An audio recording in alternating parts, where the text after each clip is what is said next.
Shall we start? Yes, I think we... Introduction? Yeah. Okay, I want to welcome you all in name of the center I work for, the University Center St. Ignatius in Antwerp. I am Barbara Seegard, and we are a member of the European Federation of Catholic Universities. And as a member, we have taken the lead in the coordination of this summer school, which was developed starting in 2017. And our guest speaker of today was one of the first to participate in the conception of the summer school, which consists of 5 different courses within a 1-week program offered to bachelor students from all the universities member of the network, which are over 50 and include countries like Lebanon and Ukraine. So we are especially thankful also to the group of students participating in this online edition. They are very brave because most of the students are fed up with online seminars and so, but this group of 12 students, okay, it's a small group, is very brave and engaged. And we are especially thankful also to the participants from Ukraine and Lebanon who help us to discern Europe from a more global perspective and the role of Europe in the world. They're really an asset to our discussions today. The FUSE itself, I need to thank the president, Michael Mullaney, who should be amongst us now or soon, and the board of directors who have always been very supportive of this project. And especially I want to thank Frank Violet, the secretary of the FUSE, with whom I have had the pleasure to work and who has almost helped in the organization. This idea emanated or started in 2017 and wanted to respond to the appeal of Pope Francis' speech and call for human and European humanism. Where are we with our European humanism? Thus, that was at the Charlemagne acceptance speech in 2016. We started working on this, the concept of this summer school in 2017. We chose the title European Humanism, referring to this call of Pope Francis, and we added in the making because the process of Europe is still in the making, and we want to pass on the message to a younger generation who will be the actors and the agents of the future Europe. This course is different from any other course on European matters because it revisits in a cultural, historical, and philosophical way the roots of the idea of Europe and the values underlying its inception and what these may mean for the future, how to reinterpret them in a new context. I have been lucky to work with a very engaged team of 5 professors of the network, and I specifically want to name them. Peter Hanenberg from the Catholic University of Lisbon, who's a professor in literature. So that's another lens of looking at this subject matter. Michael Shortell of the University of Maynooth in Dublin. Patricia Santos Rodriguez from the University of Madrid, a law scholar. Michael, a theologian. So the course in itself is very interdisciplinary in approach, very diverse in regional perspectives as well as disciplinary perspectives, as well as in intercultural perspectives. And then I really have to name Ali Mostafa, our expert on Islam, who's also contributing another view on Europe. Haven't I forgotten anyone? So these are the 4 coordinators, and I have to give the floor soon to Sarah Durel-Marc, who is the coordinator of our first course. She's a law scholar as well, and her course is on European consciousness and how Europe tries to institutionalize a European identity, but we're far from reaching this end, of course. So we're asking more questions and we are giving answers, and we're being informed by the young voice of a new generation whom we want to give the floor and the platform, and we are learning as much from them as they are learning from us, we hope. But I don't want to take too much time, and I want to give the floor to Sarah to introduce to you José Miguel Sardica, who is going to talk to us today about he's going to sketch the current situation in Europe, going back to our experience of the wars, the First and Second Wars. The title of his presentation is Waning Europeanness, from the warring totalitarian shadows of the past to the illiberal threats of the present. He will be introduced by our moderator of today, Sarah Durel-Marc, who is an associate professor at the law faculty of the Catholic University of Lille. She teaches constitutional law, European institutions and European policies, and parliamentary institutions in the European Union. So please, Sarah, go ahead. This is your session. Thank you very much, Barbara. Before we start, I think in the name of all my colleagues, we want to thank you, Barbara, for being present and organizing things perfectly all the time. Really, thank you so much. So much. My pleasure. Our pleasure. Things are perfectly organized. It's been an interesting adventure. Yeah, we want to go on with you. Today we have the pleasure to welcome Professor José Miguel Sardica for his presentation, and that is going to take place in this first module for the students that is dedicated to the contribution of history to European consciousness, which is really a big part, as Barbara said before. Just a few words to introduce my colleague, Professor Sardica, and then I will give him the floor so that he tells us about the threats we are maybe facing in Europe today. Professor Sardica completed his PhD at the Catholic University of Portugal, and he is associate professor with application over there. He teaches also at the Institute of Political Studies and is a member of the board of the Scientific Society of the Catholic University of Portugal, if I'm right. His research and teaching areas are dedicated to the 19th and 20th century Portuguese and international history in the political, institutional, cultural, social, and intellectual and media fields. He has authored somehow 100 chapters in books and articles in collective works, academic journals, and proceedings volumes, both at a national and international level.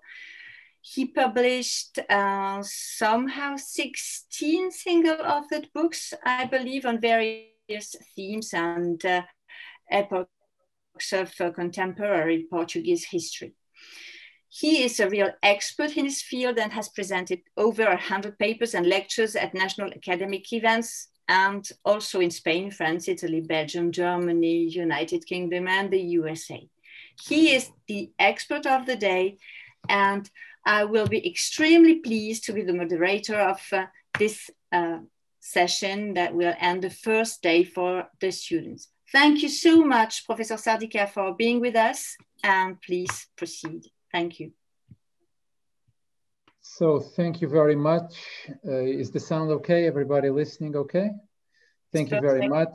Good afternoon to all the students, to all the fellow colleagues, of course, and to all the distinguished guests attending this lecture. I would like to start by obviously thanking very much the invitation and the opportunity to join on board again from the very start in 2017 on board this fissile summer school online entitled European Humanism in the Making, and a special word has to go to Professor Barbara Segert, of course, for all her support, and to my colleague, Professor Sarah Durel-Marc, who is the coordinator of this first course, The Contribution of History to European Consciousness. So mine is the task to present the first of two public lectures. The second one will come on Thursday by my colleague, Peter Annenberg. And my conference is titled, allow me to start sharing the slides. Are you all seeing the title slides? You can nod your heads. Waning Europeanness, from the warring totalitarian shadows of the past to the illiberal threats of the present. Waning as in erosion or weakening or disaffection, or if you think about the French concept dépérissement, it translates into all European languages. The general aim of my lecture will be to offer you an historical overview. I'm an historian, so I draw from there. Visual and spoken time travel, I hope, focusing on the evolution of the European 20th and 21st century, our first years of present century, to reveal a sort of a leitmotif. And the leitmotif is this: how the historical process driving our old continent over the last 100 years or so was rooted and actually driven by a pendular tension, visible or just palpable at times, between war and peace, between humanism and its various enemies. Hence the subtitle of the lecture, The Warring Totalitarian Shadows of the First Half of the 20th Century Towards the Illiberal Threats of the Present. Hence also the dynamics of my presentation, which can be perhaps summed up in this first quotation by historian Gordon Kerr in Short History of Europe, when he reminds us that Europe has a common thread of history that runs through it, stitching the lands of its past and present together into one fabric. Great institutions sometimes prevented anarchy from destroying the achievements of the many great men and women that Europe has produced on the one hand, but on the other hand, at other times, these very institutions have been at the heart of the war and strife that have threatened to reduce Europe into ruin. And this is a sort of a summary of how the 20th century evolved in terms of civilization. This is sort of a motivational quotation for my lecture. And we will also be dealing throughout this presentation with an array of concepts or ideas inspiring this tension between war and peace, anti-humanism and humanism. I've tried to sum up in this slide whatever European expressions or words define humanism and whatever define the opposite, anti-humanism. Christian ethics, civic morale, human rights, culture, arts, rationalism, politics, justice, rule of law, freedom, democracy, governance, citizenship, open diplomacy, cosmopolitanism, free circulation, common market, development, solidarity, tolerance, well-being, and last but never least, peace. Other words could be added, and this is an open exercise that we can come back to at the end of the presentation. And then the opposite, European anti-humanism, is a tale filled with existential immorality, collective nihilism, extremism, terrorism, violence, racial hate, genocide, dictatorships, intolerance, unilateral diplomacy, economic crisis, poverty, hunger, misery, desperation, xenophobic nationalism, displacement, of which we will be talking at the end of the session, and war all over Europe for too many years during the 20th century. So drawing on this, let's start our journey throughout the 20th century European history. And we start our journey more than a century ago, actually, when there was a sense or an idea of Europe, even before any such institutional construction of it existed. I'm referring, obviously, to the so-called Belle Époque that you see here represented by a poster of Figaro Illustré, a cover announcing the opening of the Paris World Exhibition of 1889, a celebration of cosmopolitanism. You see the Eiffel Tower and the globe at the Champ de Mars in Paris, cosmopolitanism, and of the Belle Époque transnational European identity.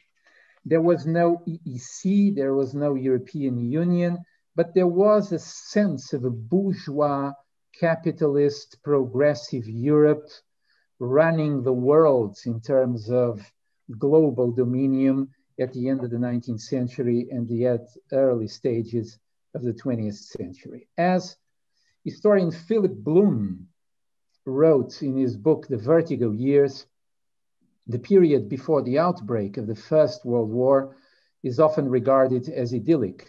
The time before the fall, the good old days, a Belle Époque celebrated in lavishly decorated films, a beautiful, intact society about to be shattered by the forces driving it inexorably towards disaster. Then, as now, that is, at the Belle Époque, as now in the early 21st century, the feeling of living in an accelerated world, of speeding into the unknown, was overwhelming. The unknown, let's pick this word, the unknown, much underestimated by top political elite, was the arrival of World War I in the summer of 1914. And the war would not be an over by Christmas easy conflict, but the beginning of this decline of civilization, this fall, a fall very much identified by a famous quotation, the one that every book quotes by Lord Edward Grey, the British Foreign Minister, upon declaration of war on Germany, when Lord Edward Grey mumbled, "The lamps are going out all over Europe." The lamps means the light, the progress, the optimism, that Belle Époque that had arrived up until the war. The lamps are going out all over Europe. We shall not see them lit again in our lifetime. And actually, Edward Grey was later on the ambassador of the United Kingdom in the United States. He died in 1933. So it is pretty truth that Edward Grey never saw the lights lit up again, because they were only resurrected, not in 1918 at the end of the First World War, but rather in 1945, a generation later, at the end of the Second World War. What this means, these lamps going out all over Europe, is that the real and dramatic 20th century began indeed in the summer of 1914, and the 4 years of the war created a sharp division, a decisive division between European eras and actually between European civilizational outlooks. And perhaps these contrasts can be presented by images, art imitating life, or rather photography witnessing that life. We had a lost world, or those who passed through World War I felt that they had a lost world or an age of innocence before World War I, here represented by Pierre-Auguste Renoir, Le Moulin de la Galette, depicting Montmartre in Paris, or by the Grabenstrasse in Vienna, one of those bourgeois boulevards. I chose Vienna. It could have been Paris. It could have been Barcelona. It could have been Lisbon.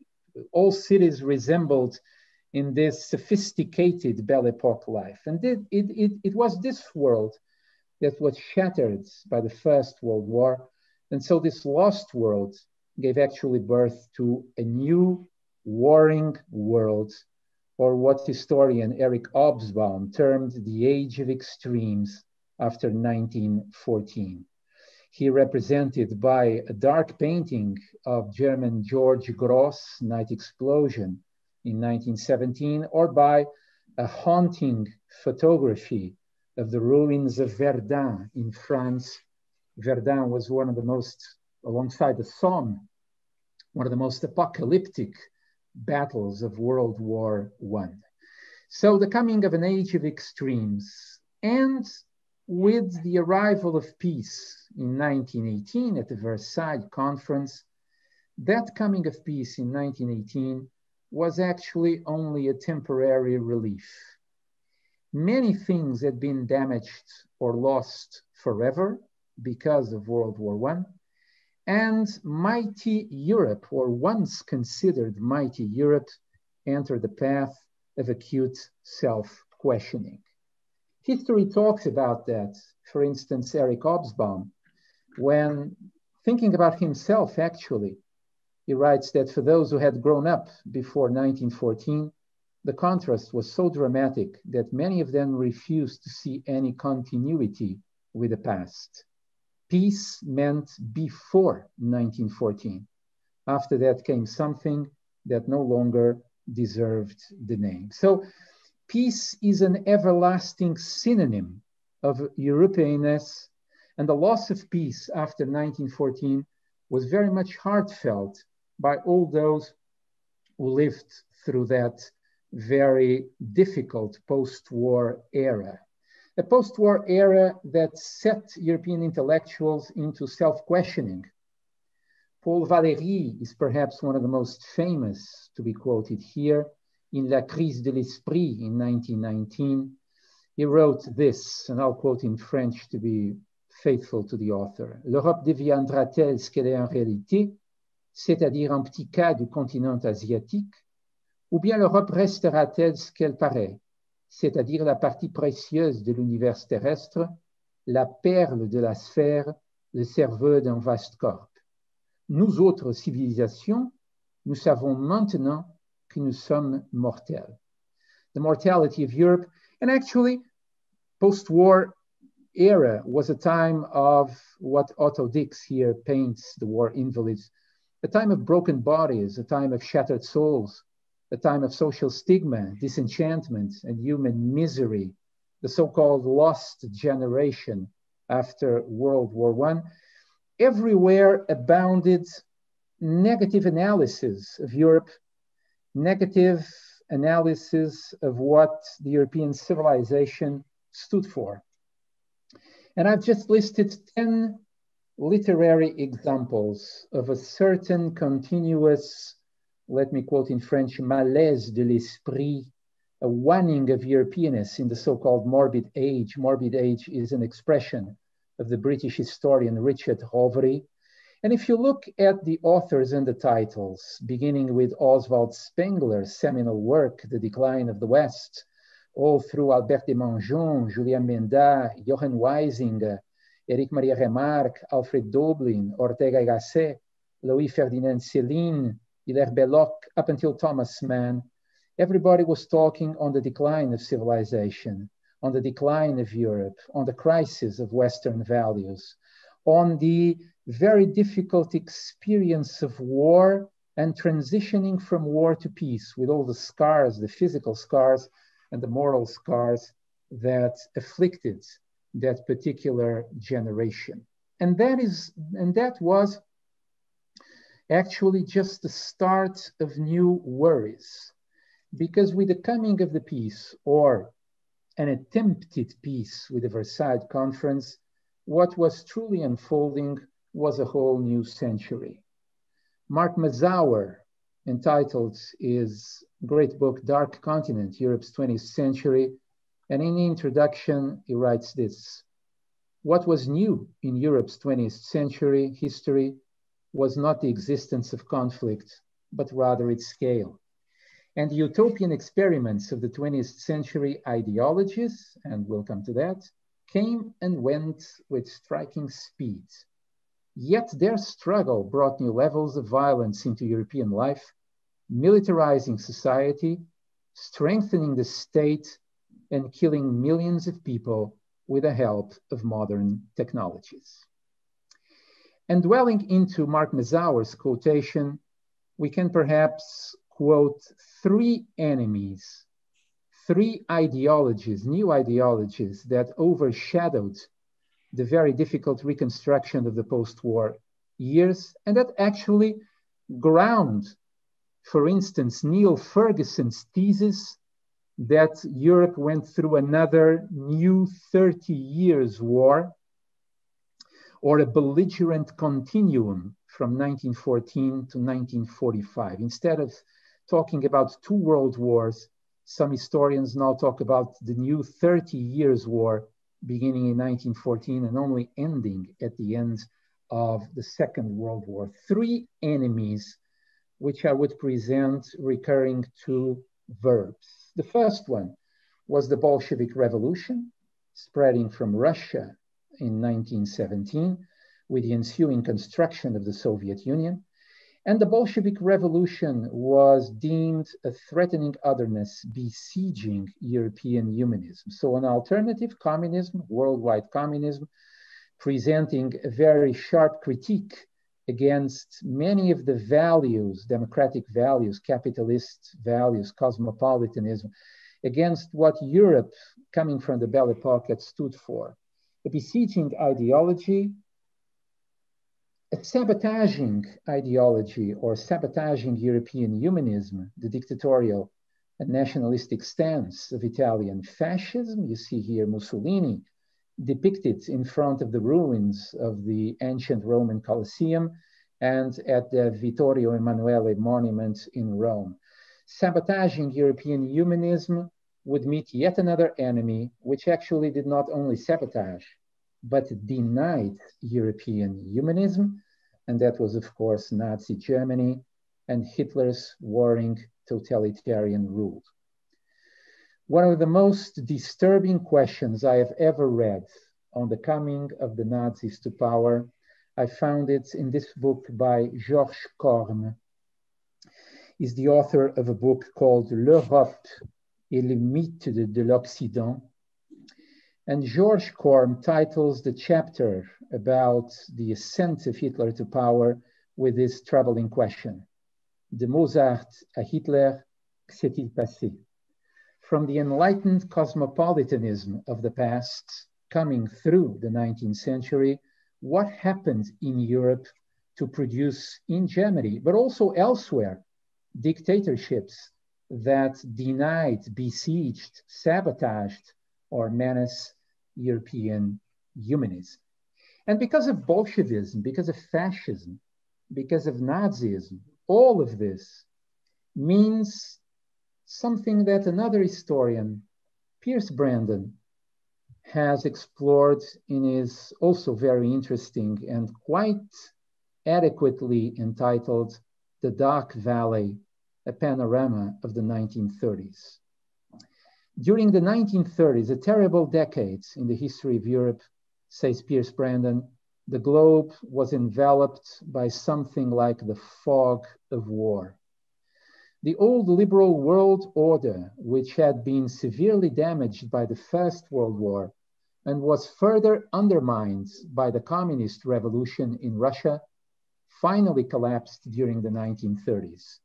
The Depression wrecked the Weimar Republic and brought Hitler to power in Germany.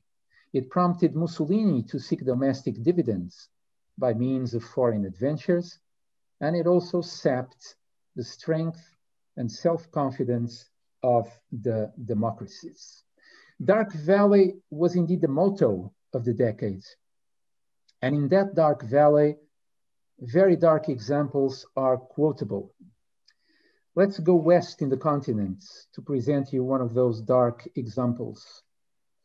The Spanish Civil War was an assault on European civilized values. And it was an international war fought on Spanish soil because it was also an antechamber for the coming World War II. And this painting, Pablo Picasso's Guernica, depicting the bombardment of the Basque capital, the Basque cultural capital Guernica in April of 1937. I could have skipped the caption because everybody knows what this stands for. It is no longer a Spanish painting. It is an European painting, and the European painting depicting perhaps one of the lowest points in the history of Europe, alongside the Jewish Holocaust, of course, during World War II. Spanish Civil War was an international war, an international conflict between humanism and anti-humanism, between communism and fascism, and the feeble democratic institutions of Spain. And perhaps it is a coincidence, we don't know. I tried to establish, but I could not find evidence to sustain this argument. So let's keep it as a coincidence. But in the same year that Pablo Picasso painted Guernica, Thomas Mann, in his collection of essays, Achtung Europa, or Warning Europe, asked this: has European humanism become incapable of resurrection? If that is so, if it is unable to prepare for the struggle, reviving vital forces, then it will perish alongside Europe, whose designation, you remember Paul Valéry in 1919, whose designation will no longer be anything larger than a mere geographical and historical expression.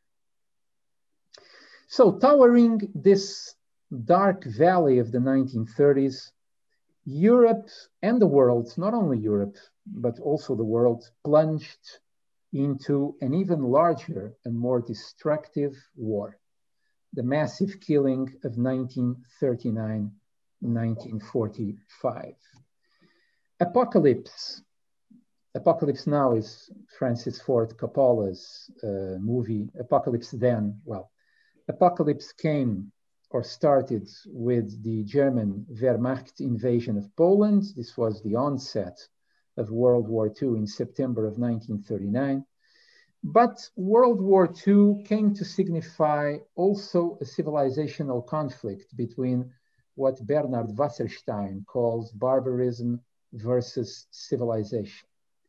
There was a waning of democratic regimes. The fall of France in the hands of the Nazis in June of 1940, and the Battle of England. You see here St. Paul's Cathedral raising to the skies amidst the sea of ruins, of material ruins, in the winter of 1940 to 1941, the Battle of England. And the waning of democratic Europe was but the first stage of an anti-humanist narrative. The Second World War is the largest example of anti-humanism from beginning to end. From the German blitzkrieg in Europe to the atomic mushroom wiping out Hiroshima and Nagasaki in August of 1945 at the end of the war. That is why historian Ian Kershaw, who has a diptych, two books, two volumes on the history of Europe. The first one is called, very appropriately, To Hell and Back, Europe from 1914 to 49. And that is why Ian Kershaw can write that for millions of Europeans, the Second World War was the closest they came to hell on earth. The death toll alone, over 40 million just in Europe, more than 4 times as high as the First World War, gives a sense of the horror. The losses defy the imagination. The bare figures convey nothing of the extremities of their suffering or the misery inflicted on countless families, nor do they give any impression of the geographical weighting of the immense casualties.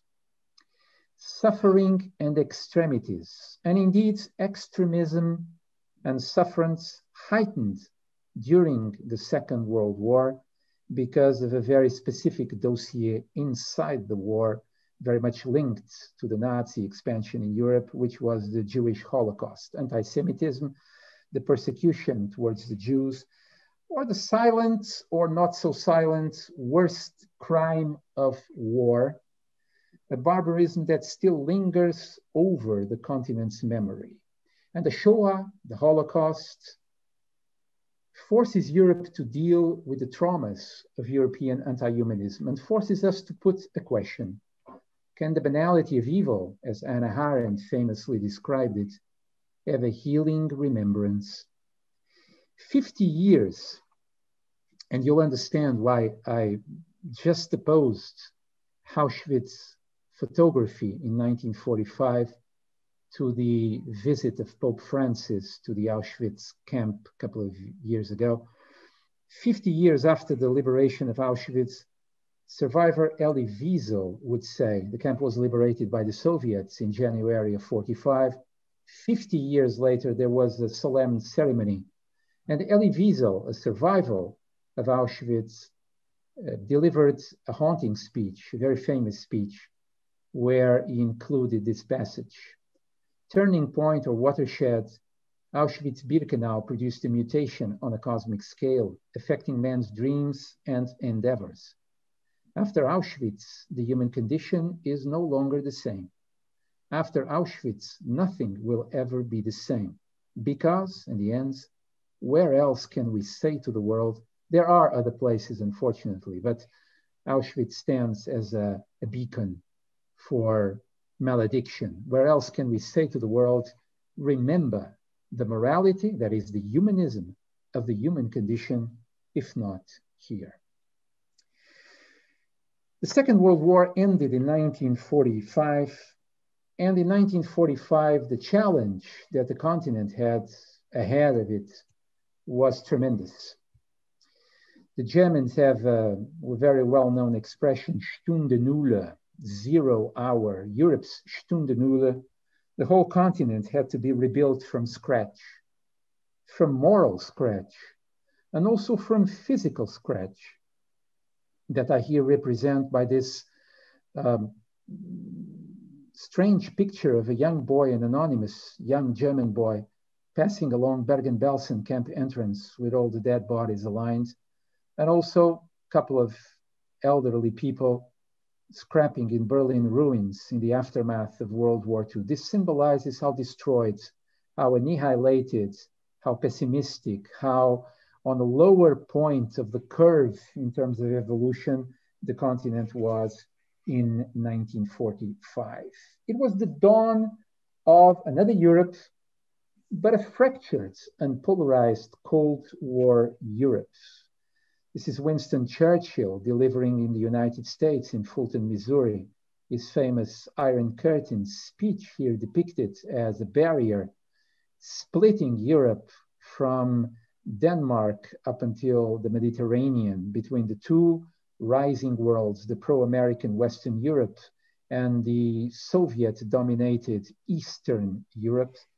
Overall perspectives, because of this fractured Europe, were thus green for many people, but hope, determination, and, I should stress this, enlightening, guiding voices, and that is something that we all miss today in Europe, enlightening, guiding voices rose to the occasion. The same Winston Churchill that denounced the Iron Curtain delivered a very mobilizing appeal in Zurich, the famous Zurich speech in September of 1946, where Churchill depicted Europe like lying in a tragic situation. What is the plight to which Europe has been reduced? Among the victors, there is a babel of voices. Among the vanquished, the sullen silence of despair. The sovereign remedy is to recreate the European family and to provide it with a structure under which it can dwell in peace, safety, and freedom. We must build a kind of United States of Europe, and the expression became famous. Therefore, I say to you, let Europe arise. And less than 4 years after this mobilizing appeal, another iconic voice spoke, and spoke as one true founding father of Europe. Robert Schumann's May 1950 European Declaration. La contribution qu'une Europe organisée et vivante peut apporter à la civilisation, not just the continent as geography, but a certain sense of civilization, est indispensable au maintien des relations pacifiques L'Europe n'a pas été faite, nous avons eu la guerre. L'Europe ne se fera pas d'un coup, ni dans une construction d'ensemble. Elle se fera par des réalisations concrètes, créant d'abord une solidarité de fait. Le rassemblement des nations européennes exige que l'opposition séculaire de la France et de l'Allemagne soit éliminée. And those who listened to this speech, to this European declaration, did their part. And perhaps one of the most joyful pictures in the history of the European construction was the reconciling shake hands between those two founding fathers, Adenauer, West Germany's chancellor, and Robert Schuman, the foreign minister, here in a reconciling shake hands in 1951.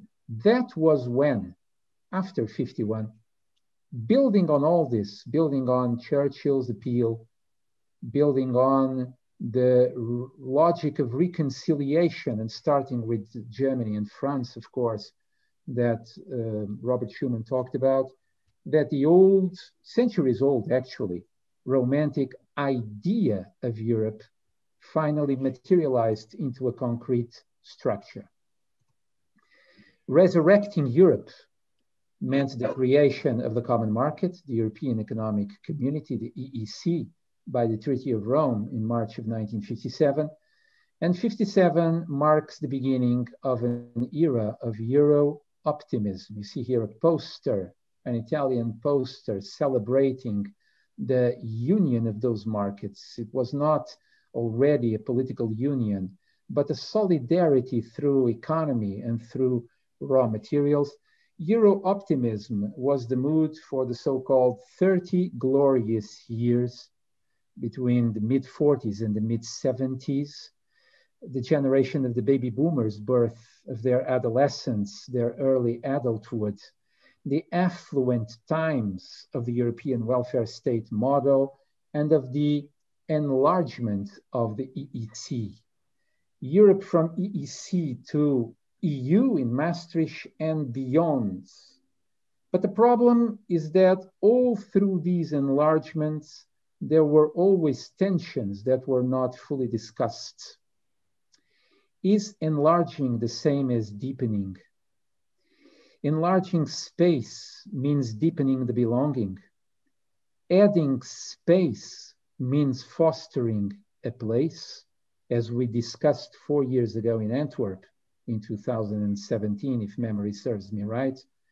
Is granting security the same as strengthening the feeling of belonging to Europe? That is the debate that economic prosperity sort of stifled. And perhaps that was the debate Europeans should have had in the 1950s, 60s, and 70s to prevent some of the problems that we are facing nowadays. The Roaring 20s, and I am speeding towards the end of the century, the Roaring 20s peaked with what seemed to be good news for Europe's strength and democratic, liberal, and humane vitality. The reunification of the European, between brackets, German engine in 1989-90. You see here the fall of the Berlin Wall, and The Guardian titling the unification of Germany a year later, October 3rd, 1990, Wir sind ein Volk.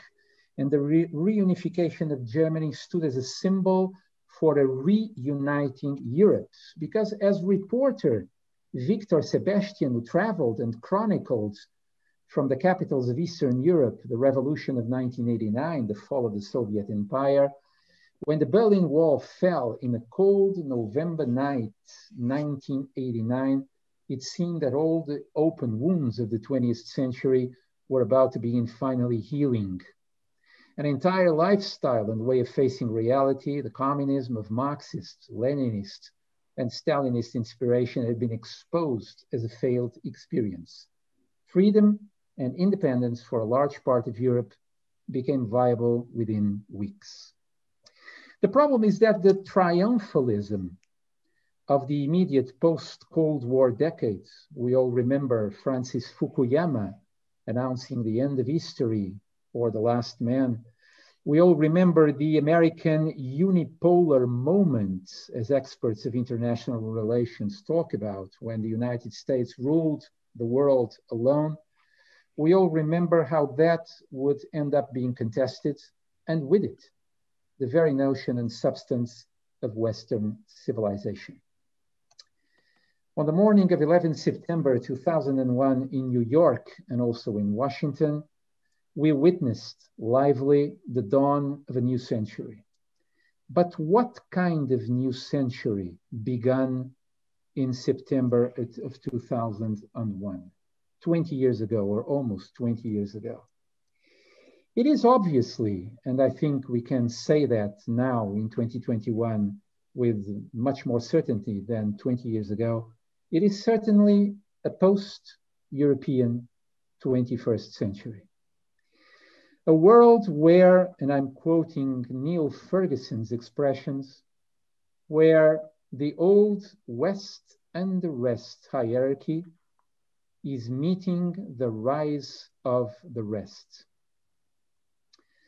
The rest is, of course, the United States of America. They have always been there. A fluctuating USA in the last 20 years, Obama, Trump, Biden, a rising China, and we don't see it in the slides, but it is true, an expanding Russia. I know we have some Eastern students from Croatia, from Ukraine, from Poland. Allow me to present a politically incorrect cartoon. Please do not be offended, but this is how some Europeans look at the expanding Russian shadow over Europe. Perhaps Mr. Putin is trying to refashion the old Iron Curtain and forcing Europeans to pop a question and to face a question. How European is or can Eastern Europe be? Not in terms of their capability to meet humanist values, but in terms of they are going to be authorized if the curtain is not going to be shut on them to approach a humanistic, democratic, and expanding solidarity Europe because of the imperialistic views of Putin's Russia.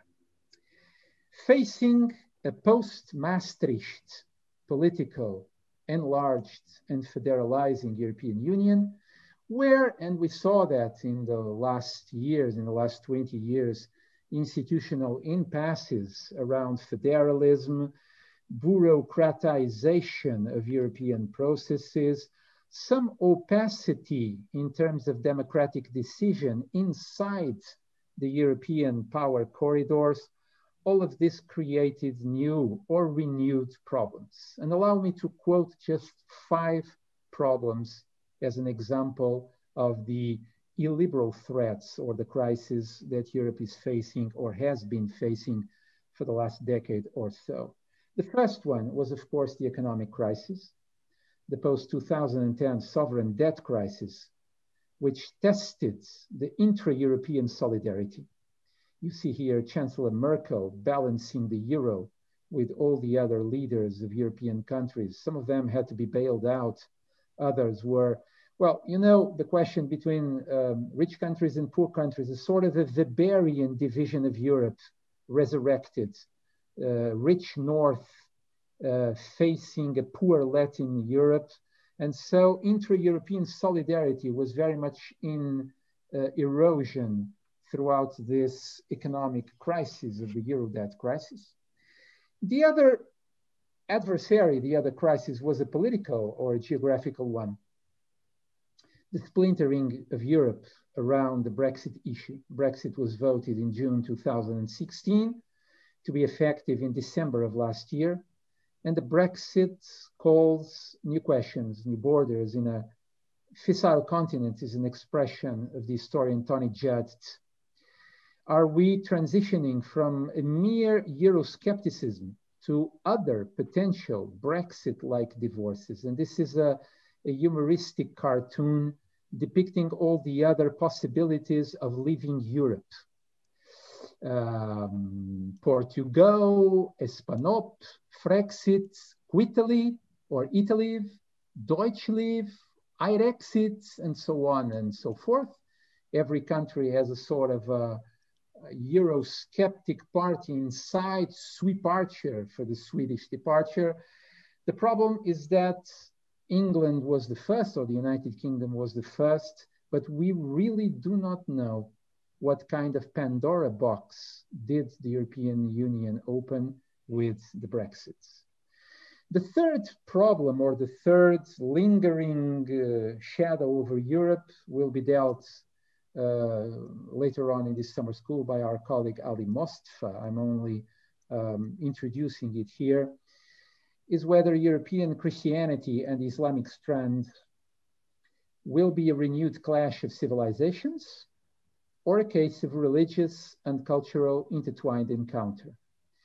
The top maps are taken from dark web sites of the Islamic State.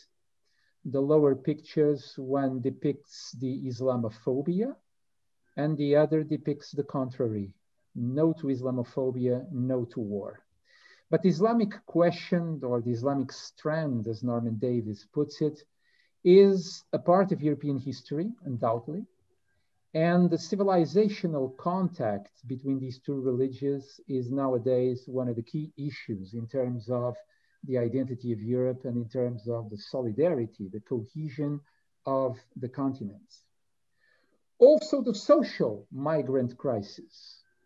This is a question of testing, or rather shaming, European humanism, because it is a question mark on the politics of hospitality or the fear of otherness.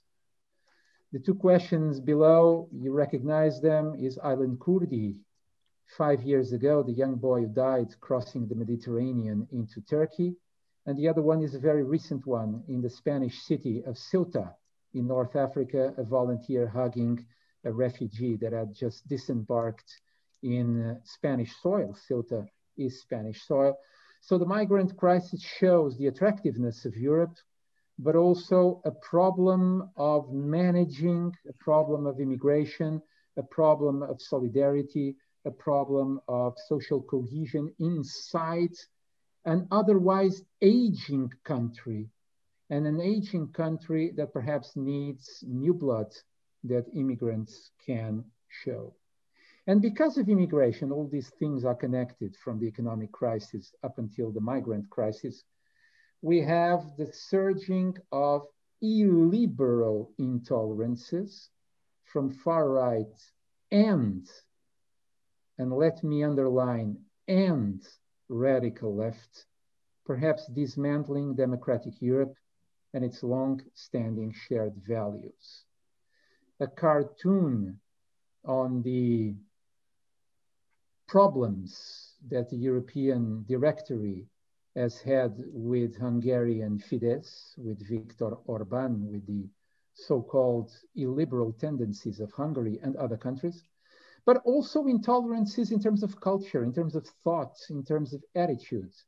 The radicalism of the political correct, the cancel culture, the woking, the censorship, the ideological quarrels that have been battling the soul of Europe for the last month, for the last years. So if you look at the radicalism, the waning present-day Europeanness, the rise in expression of populism or nationalists or xenophobic political forces across the continent talks about this, and talks about, you see populists in cabinet, and you see here a representation of those far-right xenophobic political parties or civic movements. It's a shadow overlapping Europe and perhaps testing whether humanism and democracy can resist, can defend, can dismantle these illiberal threats. Europe is in a crossroad of difficulties, not only Europe, actually. We don't know how to term this 21st century, but we have to ask how humane a home, how humane a place can Europe be in such a stressed world. Pope Francis Laudato Si deals with the ecological question, but it's not only a question of environment. It's a question of population. It's a question of economy. It's a question of civilizational clash. Yes, there are still anchors of safety and hope. There are still signs of optimism.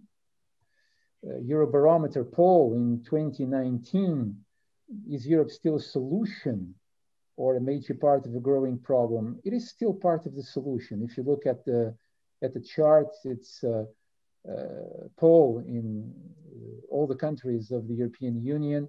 Do you think that our country, well, each country's membership of the EU is in percentage. And the blue area is still the majority, but decaying in some countries. The red area is those who say that membership is a bad thing, and neither a good thing nor a bad thing in orange. And the average for the EU in the center says that 61% still think it's a good thing, 10% say it's a bad thing, and 27% say it's neither a good thing nor a bad thing. Worries don't come from this set of countries. Worries come from this set of countries where Euro optimism is fading away somehow and bringing about Euroscepticism. And this was before the COVID crisis. The COVID-19 pandemic crisis means new health and social challenges to old European solidarities and common sustainability. This is a map that will go down in history. 9 March 2020, the very first map elaborated to show the incidence of the pandemic in Europe. Italy was red flagged with 7,000 cases. This was a year and a half ago, because COVID brings about not only a small tsunami of health problems, but a larger tsunami of socio-economic problems, the wave of poverty and the way the European Central Bank may tackle or not the European crisis to grant common sustainability.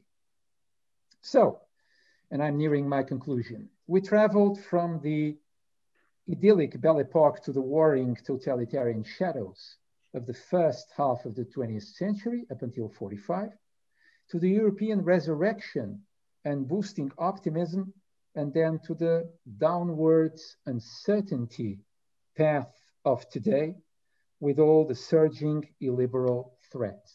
And it is no accident that I went for the gloomy titles in this sample. It's only a sample. The authors are not so important. What I want to stress is the general tone of the titles. The future of Europe, reform or decline, la fin du rêve européen, Europe's crisis, Europe's future, the emerging crisis in Europe, Europe entrapped, goodbye Europe, le mal européen, the end of Europe, faire l'Europe dans un monde de brutes, the European Union in crisis. And check this. Last year, there's even the Palgrave Handbook of EU crisis, which I think it would be impossible to write this book 30 years ago. The fact that it is possible to write this Palgrave Handbook tells very much about the situation of Europe nowadays in an age of uncertainty and fear. Or Messy Europe, a forthcoming book in October 2021 by Christine Lofsdottir, Messy Europe, Crisis, Race, and Nation State in a Post-Colonial World. I do hope that our listening students do not agree with this cartoon. Europhilia has gone into Euro-absentism and perhaps into Europhobia.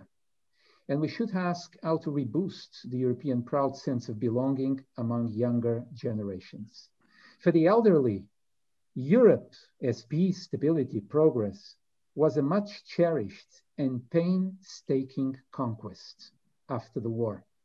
For younger generations, Europe is a given. It's something boring, as the cartoon states. For 50 years, Europe has meant peace. This is boring for a younger generation who never saw war coming to their homes, and for whom, for younger people, it is a given. Europe is a given. Peace is a given, which actually gives today less than promised yesterday in jobs, in security, in economics, in a sense of belonging. And that is why We should all bear in mind, Pope Francis, Barbara Segert mentioned this at the beginning of the lesson. This was over our tables in 2017 in Antwerp. The appeal of Pope Francis receiving the Charlemagne Prize. These are beautiful, inspiring words, actually, that we should pinpoint to every European study. What happened to you, the Europe of humanism, the champion of human rights, democracy, and freedom? The writer Elie Wiesel, a survivor of the Nazi death camps, has said that what we need today is a memory transfusion that can enable us to draw inspiration from the past in order to confront with courage the multipolar framework of our own day and to take up with determination the challenge of updating the idea of Europe in the making, a Europe capable of giving birth to a new humanism based on 3 capacities. And these capacities are the key to solve those 5 crises or those 5 problems that I listed a couple of minutes ago.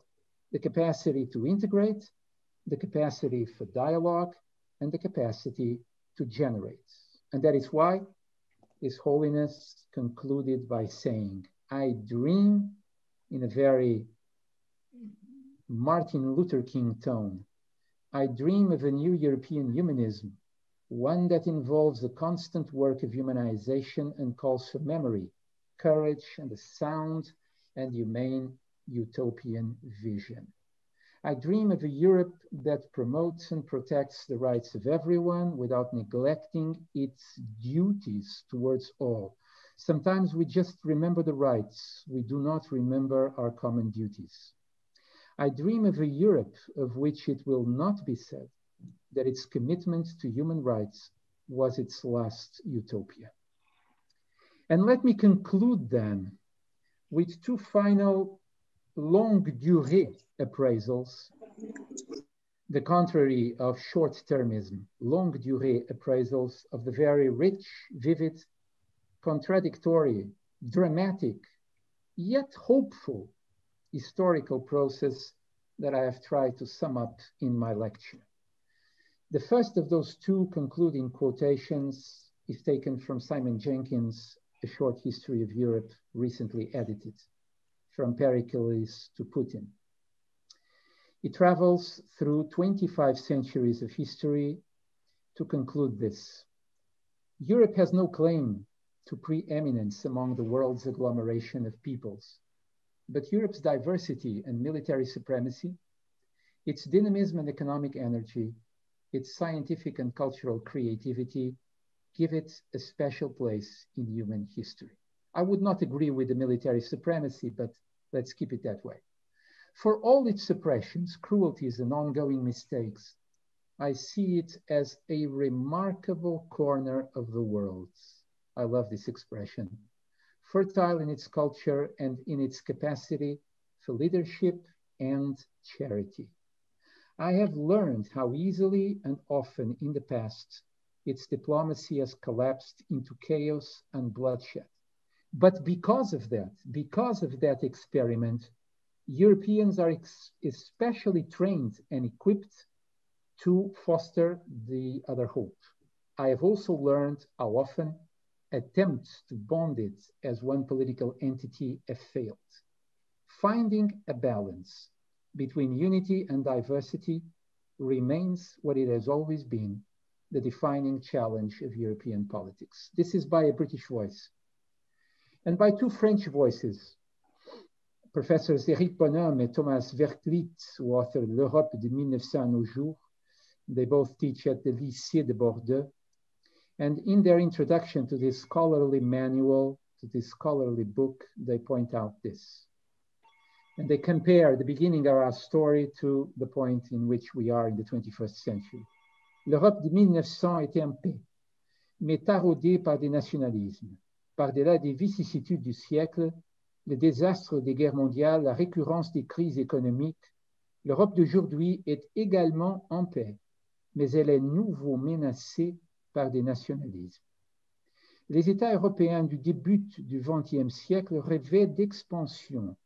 Ceux du début du XXIe siècle sont habités par la tentation du repli. à travers ce long siècle, faire connaître l'histoire de l'Europe aux étudiants, and that is what we are all doing in here with students and among colleagues, c'est aussi les aider à comprendre, and for us also to understand, que les solidarités y sont fragiles in Europe, les forces centrifuges puissantes, comme elles étaient à la belle époque, et que la paix est aussi précaire que précieuse.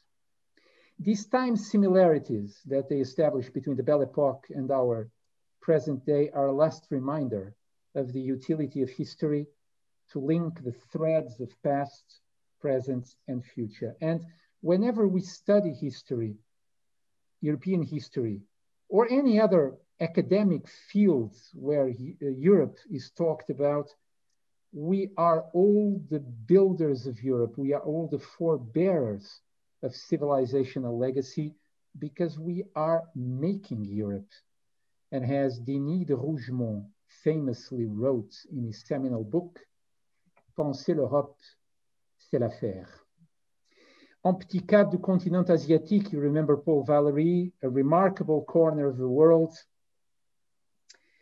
Here is a satellite picture of our small but luminous region of the world, west of Asia, north of Africa, rooted in the Mediterranean basin that our colleague Odile Vatel talked about in the morning, overlooking the Atlantic Ocean. Thank you very much all for your kind attention. Thank you very much for your presentation, Professor Sardica. It was, wow, so clear. Thank you. Thank you very much. Well, now we have some time for questions. And I don't want to be the one who will ask the first question, even though I have questions for you. I would like the students maybe, or the audience to take the floor with maybe one first question.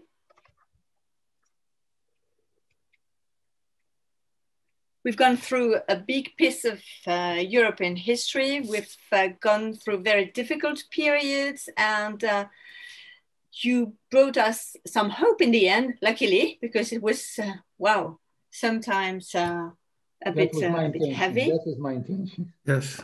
Yeah, you did it perfectly, I can tell you. But then, in the end. Hello. Do you hear me? Yes. Yeah, yes, perfectly. yes. Please go. Good evening. I am a military chaplain in the Belgian defense. And I have one question. Can I say it in French? Yes, yes, please, go ahead. No problem for me. Est-ce que nous pourrions étendre la réflexion sur la violence et sur la crise, la guerre de 30 ans, entre guillemets, de la crise européenne et la transformer en disant c'est une guerre de 100 ans, de 1914, disons, jusqu'en 2014-2020. Et à ce titre, dans la recherche de ces fondements de l'Europe, est-ce que le passage et le courage de créer une défense européenne commune, non pas, comme il était précisé dans le slide, pour rechercher une suprématie militaire, mais justement pour obtenir une intégration de toutes ces nations. Et un des points les plus sensibles dans ce qui est intégration et réalisation de cette union, c'est le problème de la défense. Essayer de créer cette défense, est-ce que c'est pas renforcer cette idée d'Europe, se replonger dans cet humanisme européen et essayer de peser plus fortement dans la balance des forces en présence actuellement, les trois grandes superpuissances, je dirais. Can I answer in English? Yes, yes, certainly. Thank you. You are right. the defense mechanisms of Europe were always a very complicated portfolio, because sorting or departing from World War II, it was not easy for the founding fathers of Europe to talk about military needs and military budgets and military rearmament. In 1954, the European defense community was a failure, an institutional failure, because it meant granting arms to France and Germany. And Adenauer and Robert Schuman may have shaken hands in 1951, but for the common French citizen or for the common German citizen, to allow the former enemy to again have a strong army, even to participate in an European strategy of defense, would be tantamount to going back to the past. And the past was still very, very alive in the 1950s. The other problem is, I did not mention it directly here, was the relationship between Europe and NATO and the North Atlantic Treaty Organization. Of course, that for the United States, the Marshall Plan was philanthropy, but also interest. And the Marshall Plan came with I would almost say, the moral obligation of Western countries to join NATO. But NATO was always a sort of American military umbrella over Europe. And the Europeans never really invested in something that has to be tackled, is that, well, war and peace will go on. The humankind or the humanity has its quarrels. And so a defense strategy has to be built in Europe. And by not building that common voice, that common strategy, Europe witnessed at its doorstep at the end of the 20th century, the worst bloodshed since the Holocaust. I'm referring to the former Yugoslavian war, the war in the Balkans. It had to be an international pro-American force, a NATO force and a UN force to enforce peace in former Yugoslavia. So yes, it is true that the European directory, Germany, France, Italy, Belgium, all countries have to come to terms at the table to define a strategy of defense, because we saw that the fluctuating USA can be an uncertain ally, and we must not be naive. And China and Russia are out there. Thank you very much. Thank you.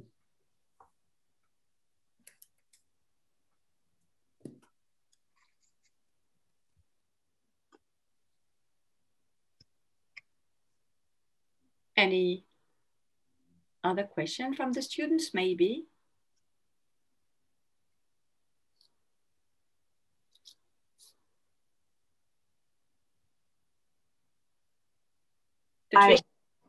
Well, it's rather than a question, it's a reflection.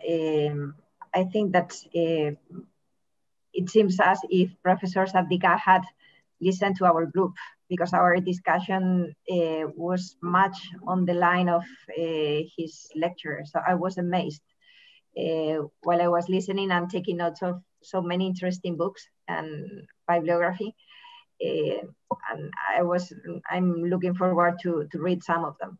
But in the end, the thing that I really enjoyed was the hopeful end with the words of Pope Francis and the prize, Charlemagne prize, and this view of integration, dialogue, and generation. Those topics we didn't cover, but all the rest, it has been a permanent reflection of the group, and we've been discussing those same lines. So I feel totally identified with all the topics that he has explained. So thank you so much. Thank you. It was my pleasure. Gordon, you have a question. Yes, thank you for your lecture. So I got, I would say, two questions. So the first one is it possible to speak with the leaders of such countries you mentioned as China and Russian Federation from the position of European humanism? And if European humanism actually is a particular or universalist idea which can be shared to the China, for example? Thank you. Well, I am not an expert on Chinese culture or Chinese history. I lecture, I teach about China in the general course of contemporary history. But I think that the approach on China nowadays, perhaps we'll have to wait a little bit to see how the changing face of the United States under the Biden presidency will alter the democratic, the Western outlook, American and European outlook towards China. Because if you are remembered of the Davos summit during the Trump era, Trump and Xi Jinping went to Davos. This happened in 2017, I guess, with Donald Trump in the American presidency. And I was very surprised that it was not Donald Trump, the leader of the free world, but Xi Jinping that delivered a vibrant speech on the advantages of globalization, globalizing economy. He did not mention human rights. He did not mention humanism. Humanism, Christianity, ethics, human rights are somehow strange to Chinese vocabulary, you know, because they call for, and I'm not defending that European civilization is superior to the Chinese. I'm not putting it that way.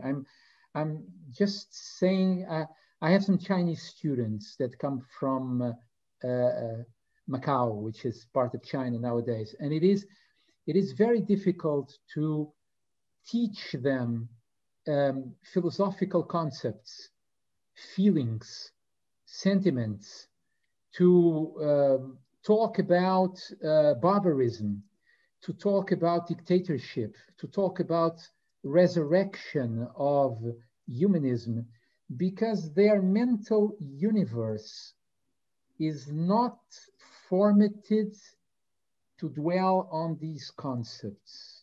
I'm not saying that they do not exist in China, but as far as I read and as far as I accompany Chinese international manifestations, they're very keen on efficiency, they're very keen on competitiveness, they're very keen on soft power through economy to, well, dominate, if you want a synonym you can find, to influence the world. But the issue of identity, of what are the values, you remember that first slide, humanism and anti-humanism, I don't know if the regular Chinese citizen would be able to draw an exercise like that. I don't know. So the European humanism is more like to be a particular, not universal idea or set of values. It is a long-standing Western legacy. This morning, I don't know if it was Odile or Sarah that quoted Paul Valéry on the roots of Europe, Athens, Rome, and Jerusalem. So Roman law, Greek culture, and Christian religion. That mixture is something that only the Europeans have lived under.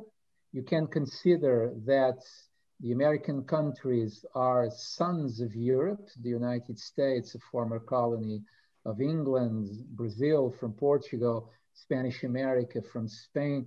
You can say that America is an extension, is the other side of Westernness, of Western culture. But I think there is a specificity within European culture, because if you remember that last slide with the satellite image, even geography turns Europe into something special. That shape of Europe with a very complicated geographical contour that for us is normal. We all know, I know where Portugal is, where Spain is, where Italy is, where Belgium is.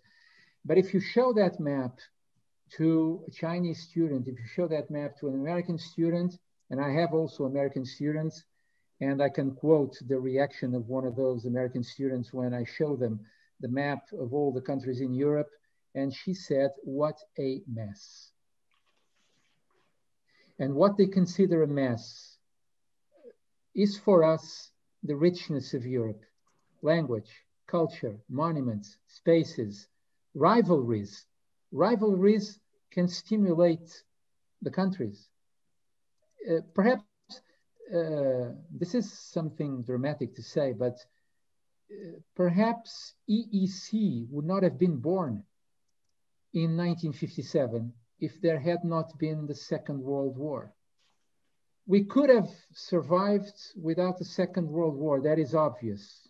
But the only positive thing that came out of the Second World War was a push, was a stimulus for a very old idea to materialize into an institutional construction. And I always say this to my Portuguese students, who sometimes are very Eurosceptics, but I always tell them, if you study world history or global history, it is impossible not to render Europe the tribute for one of the most beautiful creations in terms of international relations, which is the European Union. There are American diplomats that travel into Europe to learn diplomacy at the highest level, because the relationship between Portugal and France, France and Germany, Germany and Ukraine, Ukraine and whatever, is not the same type of relationship that you have between Arkansas and Texas or California and Florida. It's a totally different thing. Thank you very much. Thank you very much. Ali, you have a question. Yes, thank you. Thank you very much for this lecture, Professor Sardica. Looking back to the last two wars in Europe, I may say that those who cannot analyze the past are condemned to repeat it. The diagnosis of evil that threatens Europe from time to time has not been established yet. And on the other hand, Europe keeps moving from one otherness to another one, without facing perhaps the deep reasons that, that threaten its peace and its identity. And perhaps Europe identifies its problems as coming from outside. As I said to students sometimes earlier, we are witnessing in Europe a growing identity crisis in reaction to external motives that does not usher in a bright future. Shouldn't we ultimately take a serious look to the seeds of harm from within Europe? Yes, Professor Ali, thank you very much for your input. I may have strengthened perhaps too much the potential enemies. You are very right when you say that there is a growing crisis of identity in Europe. And we see that. I just presented one slide because I know that you are a specialist in the question. If you look at the Islamic question and the problem of Islam in Europe or Islam into Europe,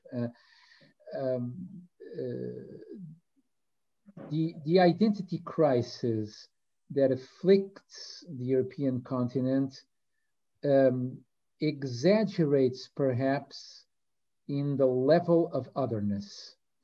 Because if you talk to an anonymous citizen nowadays in any European country, who are your enemies? They immediately come with the rising power of China, with the defection of the United States, with the migrant roots coming from North Africa, or with the shadow of Islam. The Islamization of Europe. Well, we all read Michel Houellebecq's La Soumission, I think it's the French title of the book. Yes. I come from a country, Portugal, in the western corner of the continent, where otherness is not a problem because it's part of our identity. Portugal has always dealt with others, other people during the global expansion, with Muslims in the Iberian Peninsula for centuries. And it's very interesting to look at how the enemies are perceived inside Europe. And perhaps our greatest enemy, and you are right in saying so, is that we do not uphold our own identity. What we sometimes perceive as a threat, Islamic State is trying to conquer all the world and all of Europe. We are all going to be Islamicized or something like that. Sometimes is the lack of European voices saying we have our values and our civilizational dynamics is compatible with coexistence with other religion, with other powers. The Iberian experiment is exemplary in that, much more than, well, there was that part, driving Muslims away from the Iberian Peninsula. There's a lot in the Portuguese and in the Spanish culture and language that incorporated Islam. And incorporated Islam because the Christian identity was strong enough, and the national identity of the Kingdom of Portugal and the kingdoms of Spain from the 15th century onwards, the United Spain, they were strong enough to coexist with that other legacy, in this case Islam. The problem nowadays is that there is a weakening of this European energy, and at the same time we see the strengthening of other potential enemies, be it China, Russia, or Islam. So we have to solve our problems. Let's put it in a very non-academic ways. We have to solve our own problems before accusing others or before trying to solve the problems with others, because the problems with others stem from the impoverishment of this humanistic seed of Europe, or so I think, but ultimately it's not an historical question, it's almost a philosophical question.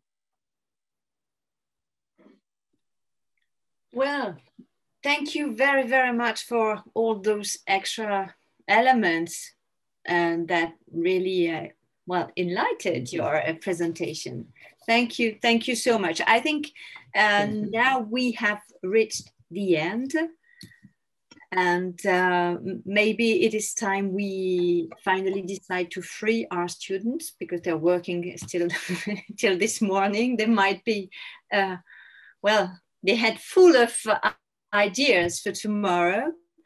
I shall thank all the public for their attention and their joining in. It was a real pleasure to have you all here. And maybe, Barbara, you want to have the last word of the day? We can't hear you.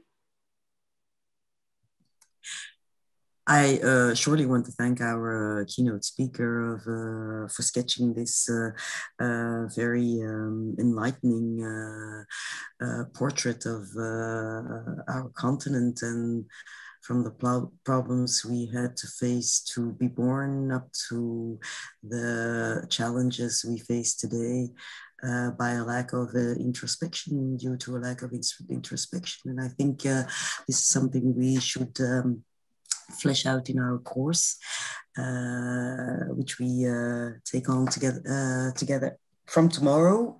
So a lot of inspiration for our feedback session in the morning with the students, and we hope that our audience from outside has enjoyed this enriching presentation as well. And we hope to see you all back on Thursday, when we will enter into discussion with the younger generation of students participating in our course. And you are invited to participate on Thursday, 9 o'clock again. And you can register through the UXIA info link. Thank you very much. Thank you very much. It has been a pleasure, and thank you for your attention. Thank you.